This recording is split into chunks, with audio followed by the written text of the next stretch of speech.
What's up, everybody? It's Mr. Mitchell here. Good to see you again. Today's topic is, can I get another drum roll, please?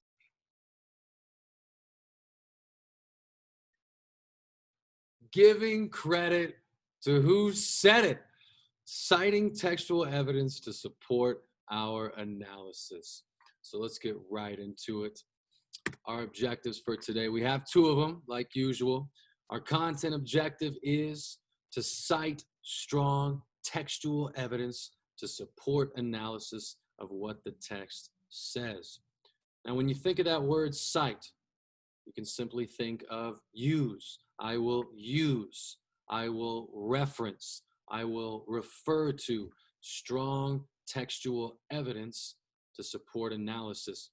Of course, textual evidence is simply evidence from the text, and analysis is our observations about the text. So we're going to cite strong textual evidence to support analysis of what the text says. That's our content objective. And our language objective is to explain the meaning of various language arts concepts. And the specifics for those concepts are to come along with the lesson this week. So let's go ahead and take a look. Why cite? Why cite our textual evidence? Well, whenever we include someone else's words and or phrases in our work, we must give that person credit. Give credit to who said it, right? Because when we don't cite our sources, by default, we're plagiarizing, which is not only a serious academic offense, but an undermining of our integrity. So this is a great opportunity to practice the first agreement. Be impeccable with your word by citing theirs. Give credit to who said it. Okay, cool. So now we know why.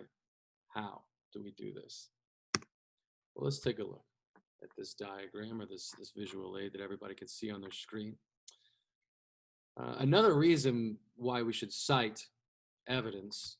Strong readers cite evidence from the text to support their thinking. Again, that was in our goal.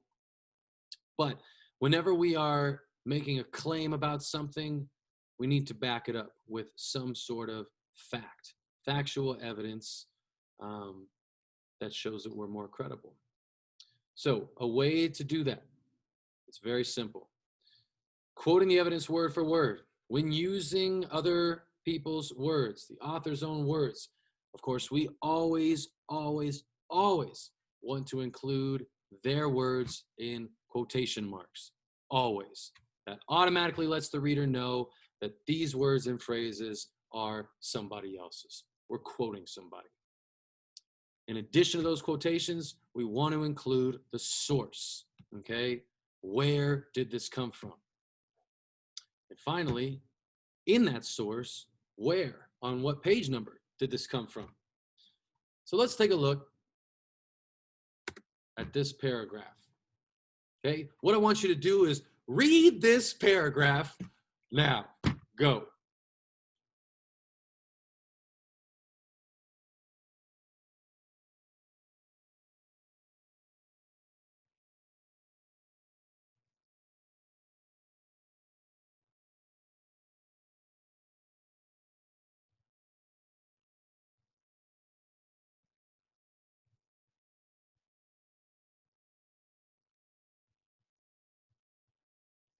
Okay, so now that you've read that paragraph, I'd like for you to identify the textual evidence that has been cited in this paragraph.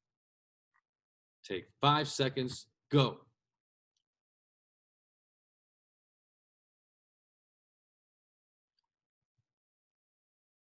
All right, the survey says, yes, you all got it, 100%. The quickest way to identify textual evidence in a piece of text, in a piece of writing, again, look for those quotation marks. And as we can see, they're highlighted in this example. The quote begins, "On the left stood the first house," and it goes on. It's a nice little chunk of textual evidence.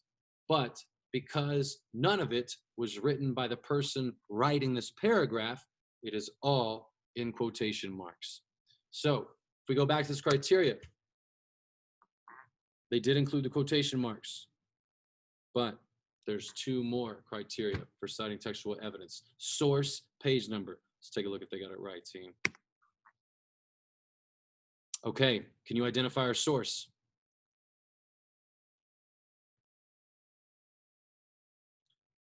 If you said Tuck Everlasting, the title of the book, you are correct. Nice job. Simple as that. Finally, page number.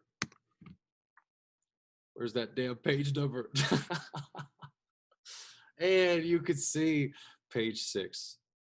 So this writer met the criteria for citing textual evidence. Again, 3 things. Quotations.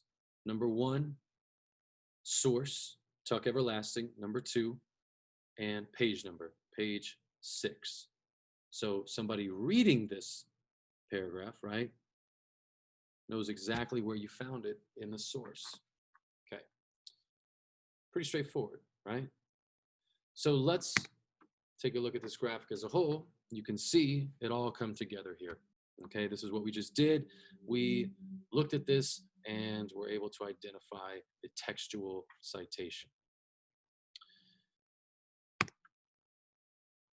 Here's another graphic I like because it highlights sentence starters, ways that you can start sentences in which you will be citing evidence. And again, you'll notice the 3 bullets at the top in red use the author's exact words. Remember, if we're quoting, we're quoting. So we're not paraphrasing the author. We're not changing anything about what that person wrote. We want to copy it, right? This is the only time you're going to copy something if you're quoting it directly from that author. Again, quotations and the source and page number. So one of my favorite ways to start out a sentence in which I'm citing an author, according to the text. Boom, just like that. According to the text, Don Miguel Ruiz says that when you are impeccable with your word, you will alleviate yourself of all the emotional poison in the world, right?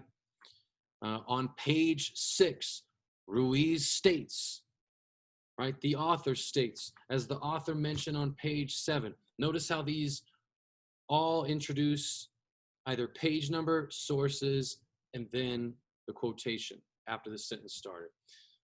So these are just some very basic examples because that's all it needs to be. It's a very basic process. And I'm sure this is familiar to some of you.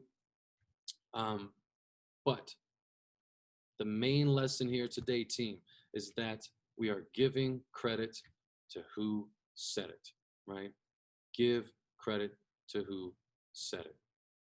So we're going to be doing a lot of this from now on, right? We've gone from main ideas to themes, and now we're citing textual evidence, and we see it all coming together.